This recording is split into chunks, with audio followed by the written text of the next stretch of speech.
জীবনের গতিপথ কত অদ্ভুত, তাই না? বিয়ের পর 2 বছর কিভাবে পাখির ডানায় ভর দিয়ে উড়ে গেল টেরও পাইনি। সোনালি আর আমার সেই ছোট্ট সংসারটা আগের চেয়েও গভীর ভালোবাসায় ভরে উঠেছে। সেই চঞ্চল পিচ্ছি বউ আজ অনেক শান্ত, কিন্তু ওর সেই প্রথম দিনের মিষ্টি হাসিটা আজও একদম একই রকম আছে। তবে গত কিছুদিন ধরে আমি খেয়াল করছি সোনালি কেমন যেন একটু অন্যরকম হয়ে গেছে। হুটহাট মিষ্টি খেতে চাওয়া, হঠাৎ একটুতেই চোখের কোণে জল চলে আসা, আবার একটু পরেই খিলখিল করে হেসে ওঠা। কি ব্যাপার গো পিচ্চি বউ? সকাল থেকে দেখছি কাজের ফাঁকে ফাঁকে একা একাই মুচকি মুচকি হাসছ। আমাকে কি একটু শেয়ার করা যায় না সেই হাসির গোপন রহস্য? রহস্য? কিসের রহস্য বলুন তো? আমি তো এমনি হাসছি। কেন, নিজের ঘরে বসে একটু হাসতেও মানা নাকি? মানা হতে যাবে কেন? তবে আমার বউয়ের এই বিশেষ হাসির পিছনে যে বড় কোনো কারণ লুকিয়ে আছে সেটাই বরটা খুব ভালো করেই বোঝে। বলো না, আজ কয়েকদিন ধরে তোমার মনে তো চঞ্চল কেন? শরীরও তো দুর্বল লাগছে, ডক্টরের কাছে যাবে? ডাক্তারের কাছে তো যেতেই হবে আকাশ, তবে অসুস্থতার জন্য নয়, অন্য এক আনন্দের খবর নিশ্চিত করতে। মানে? অন্যানন্দ মানে? সোনালি, তুমি তুমি কি সত্যি বলতে চাইছো? হ্যাঁ আকাশ, আমাদের ভালোবাসার বন্ধনটা এবার আরো একটু পূর্ণতা পেতে চলেছে। আমাদের জীবনে ছোট্ট একজন অতিথি আসতে চলেছে, আপনার আর আমার একটা ছোট্ট রূপ। মুহূর্তের জন্য থমকে গিয়ে সোনালির হাত দুটোকে চেপে ধরে আনন্দে আত্মহারা হয়ে বললাম, সোনালি, সত্যি বলছো? তুমি তুমি আমাকে পৃথিবীর সবচেয়ে বড় সুখটা দিতে যাচ্ছ? আমি বাবা হতে চলেছি। হ্যাঁ আমার আকাশ, আপনি বাবা হতে যাচ্ছেন, আর আপনার এই পিচ্চি বউ এবার একজন মা হতে চলেছে। খবরটা পাওয়ার পর থেকে আমার গোটা পৃথিবীটাই যেন এক নিমেষে বদলে গেল। আবার সমস্ত চিন্তা, সব ভালোবাসা এখন শুধু সোনালি আর আমাদের অনাগত সন্তানকে ঘিরে। ঘরের কোনো কাজ ওকে আমি করতে দিই না, একটু হাঁটাচলা করলেও পিছন পিছনে ছায়ার মতো লেগে থাকি, কিন্তু এতে আমার পিচ্ছি বউটার অভিমানের সীমা থাকে না। সোনালি, এ নাও, তোমার বিকেলের জুসটা খেয়ে নাও তো লক্ষ্মীটি। আর ওই ভারী বইগুলোকে তুমি একা তুলতে গেলে কেন? আমাকে ডাকলেই তো পারতে। উফ আকাশ, আপনি না সত্যি অতিরিক্ত করছেন। আমি কি কাচের পুতুল নাকি যে একটু বই তুললেই ভেঙে যাব? আপনি সারা দিন আমাকে এভাবে আগলে রাখবেন না তো, আমার খুব অস্বস্তি হয়।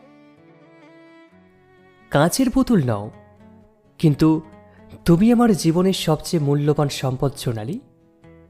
তোমার আর আমাদের এই ছোট্ট প্রাণের একটুও কষ্ট হোক সেটা আমি সহ্য করতে পারবো না। আমি জানি আকাশ, আপনার এই তীব্র যত্ন আর ভালোবাসা আমাকে প্রতি মুহূর্তে ছুঁয়ে যায়, কিন্তু আপনি যদি সারা দিন টেনশন করেন তবে আমারও তো খারাপ লাগে। ডাক্তারবাবু তো বলেছেন আমি একদম সুস্থ আছি। সোনালির পেটে আস্তে করে হাত রেখে বললাম, তাও ঝুঁকি নেওয়া যাবে না। শোনো পিচ্ছিবা, এখন থেকে তোমার এই বড় পিচ্ছিটা সব কথা মেনে চলতে হবে, একদম না বলা যাবে না। আপনি না একদম শুধরাবেন না। দুটো বাচ্চার দায়িত্ব নেওয়া কি আমার পক্ষে এত সহজ হবে বলুন তো?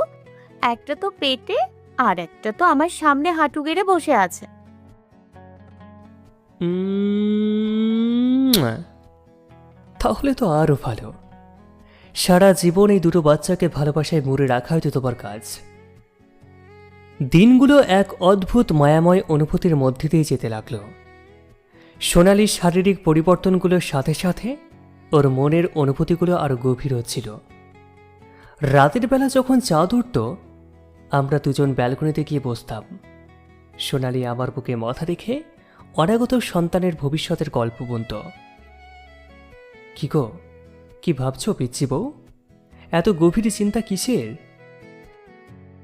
ভাবছি আমাদের সন্তানটা কার মতো দেখতে হবে, আপনার মতো গম্ভীর আর মিষ্টি নাকি আমার মতো চঞ্চল আর অবুঝ?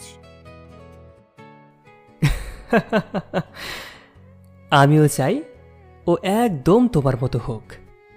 তোমার ওই মিষ্টি চঞ্চলতা, তোমার ওই নিষ্পাপ চোখ, ওর মধ্যেও যেন হুবহু ফুটে উঠুক। আর আমি চাই ও আপনার মতো দায়িত্বশীল আর ভালোবাসতে জানা একজন মানুষ হোক, যে সবাইকে আগলে রাখতে জানে। সোনালীকে আরও কাছে টেনে নিয়ে বললাম, যে যেমনই হোক, আমাদের এই নতুন অধ্যায়টা যে ভালোবাসার এক নতুন রং নিয়ে আসছে, তাতে আমার মন আনন্দে ভরে উঠছে। সত্যি আকাশ, আপনার হাত ধরে জীবনটা এত সুন্দর হবে আমি কখনো কল্পনাও করিনি। সেই যে গল্প শুরু হয়েছিল, এখন পর্যন্ত এসে তা যেন আরো স্বর্গীয় হয়ে উঠছে।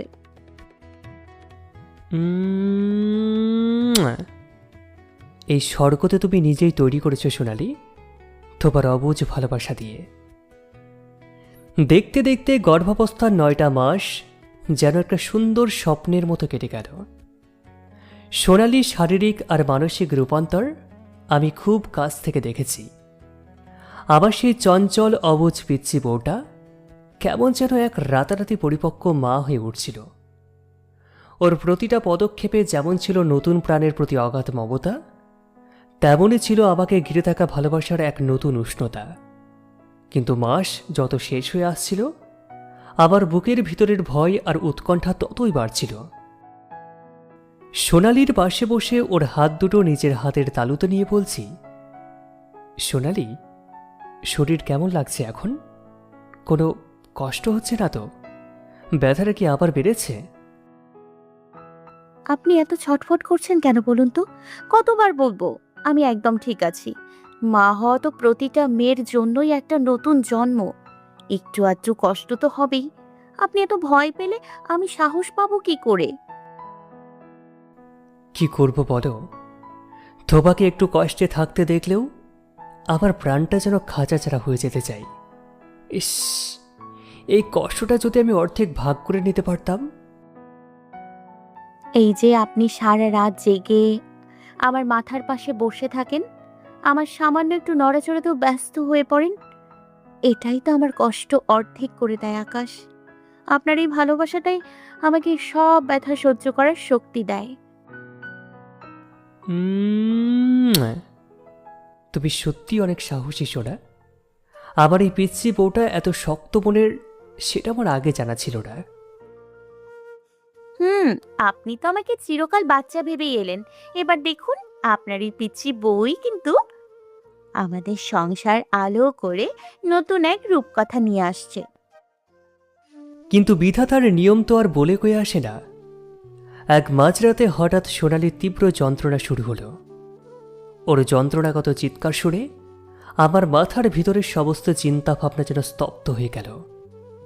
দ্রুত ওকে হাসপাতালে নিয়ে গেলাম। লেবার রুমের বাইরে ছটফট করতে করতে প্রতিটা সেকেন্ড আমার কাছে এক একটা বছরের মতো মনে হচ্ছিল। দেওয়ালে মাথা ঠুকে ঈশ্বরের কাছে বারবার শুধু একটাই প্রার্থনা করছিলাম, আমার সোনালি যেন খুব ভালো থাকে। বাইরে পায়চারি করতে করতে নিজের মনেই ফিসফিস করে বলছি, ঈশ্বর প্লিজ, ওকে আর একটুও কষ্ট দিও না।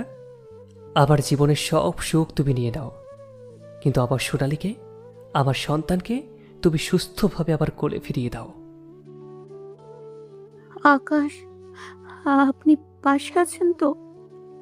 আমি জানি আপনি বাইরে দাঁড়িয়ে আমার জন্যই কাঁদছেন। আমি হার মানব না। আপনার ভালোবাসার জন্য আমাকে এই যুদ্ধটা জিততেই হবে। প্রায় 3 ঘন্টা পর যখন লেবার রুমে দরজা খুলল আর ভিতর থেকে এক সদ্যজাত কান্নার শব্দ ভেসে এলো, ঈশ্বর, সেই মুহূর্তটার অনুভূতি কোনো ভাষায় প্রকাশ করা সম্ভব নয়। নার্স যখন ছোট্ট তুলতুলে লাল পিণ্ডটাকে আমার কোলের মধ্যে তুলে দিল, আবার চোখ দিয়ে অনবরত জলের ধারা নেমে আসছিল। কেবিনে ঢুকে সোনালির বেডের পাশে হাঁটু কেড়ে বসে, সোনালি দেখো, আমাদের মেয়ে হয়েছে, একদম তোমার মতো দেখতে হয়েছে, একদম আমার পিচ্ছি বউটার মতো। সত্যি দেখান আমাকে, আমার রাজকন্যাকে আমার কাছে একটু দিন না। ধীরে ধীরে বাচ্চাটিকে সোনালির বুকের কাছে এনে রেখে, থ্যাংক ইউ সোনালি, আমাকে এই পৃথিবীর সবচেয়ে সুখী বাবা বানানোর জন্য। তোমার এই ঋণ আমি কোনোদিন শোধ করতে পারবো না। ঋণ কিসের আকাশ, এই তো আমাদের ভালোবাসার সবচেয়ে সুন্দর প্রতিফলন। দেখুন না, ওর ছোট্ট আঙুলগুলো একদম আপনার মতো লম্বা লম্বা।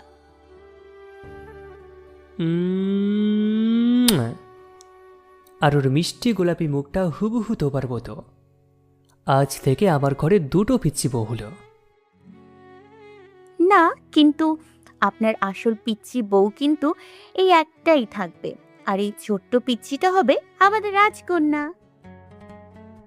হাসপাতাল থেকে যখন সোনালি আর আমাদের ছোট্ট মেয়েকে নিয়ে ঘরে ফিরলাম, ঘরটা যেন নতুন আলোয় ঝলমল করে উঠল। বাড়ির সবাই আনন্দে মেতে উঠল, আর আমি মুগ্ধ হয়ে দেখতে লাগলাম সোনালির মাতৃত্বের এক নতুন রূপ। রাত জেগে মেয়েকে কোলে নিয়ে শান্ত করা, আলতো করে গান গাওয়া, সোনালি যেন এক নতুন ভালোবাসার জগতে প্রবেশ করছিল। রাতের অন্ধকারে সোনালির পিছনে এসে দাঁড়িয়ে ওর কাঁধে হাত রেখে বললাম, এত রাতেও ঘুমোনি? মেয়ে ঘুমিয়েছে তো? এই মাত্র ঘুমালো। জানেন আকাশ, ও যখন আমার দিকে ছোট ছোট চোখ দুটো মেলে তাকায়, আমার মনে হয় পৃথিবীর সব আনন্দ আমার কোলেই ঝরে পড়ছে। সোনালির চুলে মুখ গুজে বললাম, আর ও যখন তোবার কোলে ঘুমাই, তখন আমার মনে হয় পৃথিবীর সমস্ত শান্তি এই ঘরটার ভিতরে থমকে দাঁড়িয়েছে।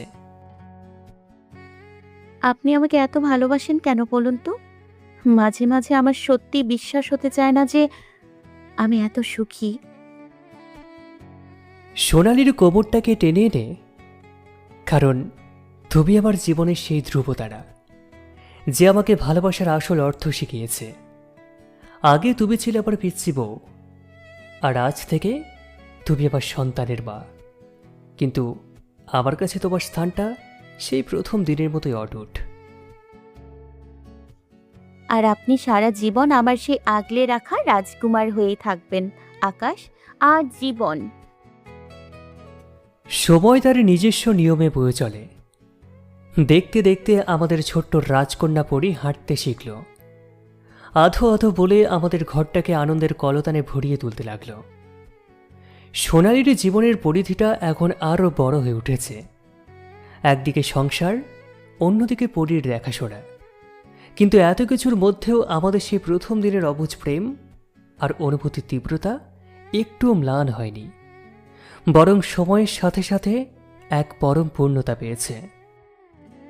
ড্রয়িং রুমে পরীকে কোলে নিয়ে খেলা করতে করতে, পরিমণি বলো তো, তোমার এই দুষ্টু মাটা কোথায় গেল? তোমাকে আবার কোলে ফেলে রেখে কোথায় লুকিয়ে পড়লো বলো তো? ও সত্যি, নিজের মেয়েকে একটু কোলে সামলাতেই বুঝি বরমশাইয়ের এত কষ্ট, আর আমি যে সকাল থেকে পুরো বাড়িটা একাই সামলাচ্ছি সেটার বুঝি কোনো দাম নেই।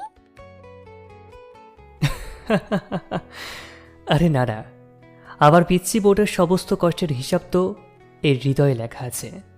তবে কি জানো পড়ি, তোমার বাবা যখন এভাবে মুখ ফুলিয়ে রাগ দেখায় না, তখন তাকে ঠিক তোমার মতো 3 বছরের বাচ্চার মতো লাগে। আবার আবার আমাকে পিচ্ছি বলা হচ্ছে? পড়ি, তুই তোর বাবার একদম কথা শুনবি না, তোর বাবা খুব পচা। পরীকে কোল থেকে নামিয়ে সোফায় বসিয়ে দিয়ে সোনালির কোমরে হাত রেখে তাকে নিজের কাছে টেনে নিয়ে, সত্যি পচা?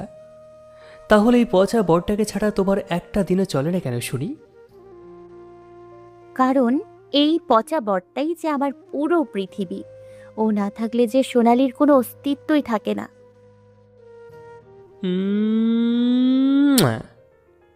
আর এই সোনালি না থাকলে যে আকাশের পুরো নীলটাই ফিকে হয়ে যেত রে পাগলি। রাত তখন অনেক। পরি ঘুমিয়ে পড়ার পর বাড়ির পরিবেশটা ভারী শান্ত হয়ে এসেছিল। ব্যালকনিতে ফুরফুরে ঠান্ডা হাওয়া বইছিল। আমি আর সোনালি দুটো ইসি চেয়ারে পাশাপাশি বসেছিলাম। চাঁদের আলো সোনালির সুগঠিত মুখে এসে পড়ছিল, আর আমি অপলক দৃষ্টিতে তার দিকে তাকিয়েছিলাম। আবার সেই প্রথম দিনের লাল বেনারসি পরা লজ্জা পাওয়া পিচ্ছি বউটার দিকে। সোনালির হাতটা নিজের হাতের তালুতে তুলে নিয়ে বলছি, জানো সোনালি, আজ হঠাৎ করে আমাদের বিয়ের প্রথম দিনটার কথা খুব মনে পড়ছে, যখন তুমি লাল শাড়ি জড়িয়ে ভয়ে কুণ্ডলি পাকিয়ে বসেছিলে। আর আপনি এসে কত মিষ্টি করে বলেছিলেন, তুমি কি খুব ভয় পাচ্ছ? জানেন আকাশ, ওই দিন আপনার চোখের ভাষা দেখে আমি বুঝে গিয়েছিলাম এই মানুষটার কাছে আমি সারা জীবন নিরাপদে থাকব। আর আমি বুঝেছিলাম এই চঞ্চল মেয়েটাই আমার জীবনের সমস্ত অগোছালো ভাব গুছিয়ে এক নতুন বসন্ত নিয়ে আসবে। সময় কত দ্রুত চলে গেল, তাই না? আজ আমাদের কোলে আমাদের ভালোবাসা, আমাদের পরী। সময় যতই বদলে যাক না কেন আকাশ, আমাদের ভালোবাসার গল্পটা কিন্তু কখনো বদলাবে না। প্রথম সিজনে যে অনুভূতির জন্ম হয়েছিল, দ্বিতীয় সিজনে এসে তা আমাদের একটা নতুন পরিবার দিল। জীবনের এই পথ চলায় আমি যা পেয়েছি তা আমার কল্পনার চেয়েও অনেক বেশি। সোনালির দুটো গাল আলতো করে ধরে বললাম, কারণ আমাদের ভালোবাসায় কোনো কৃত্রিমতা ছিল না সোনালি। আমরা দুজন দুজনকে তার সমস্ত দুর্বলতা আর সত্যিটা দিয়েই ভালোবেসেছি।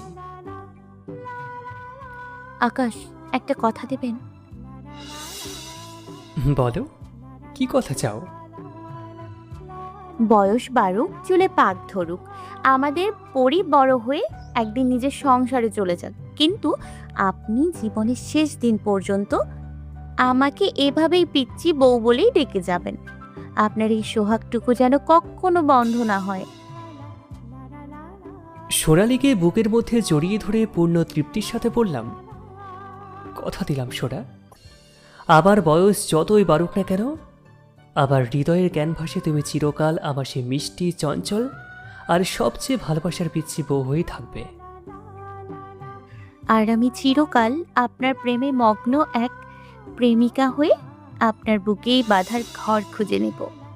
ভালোবাসি তোমাকে আমার আকাশ, অনেক বেশি ভালোবাসি।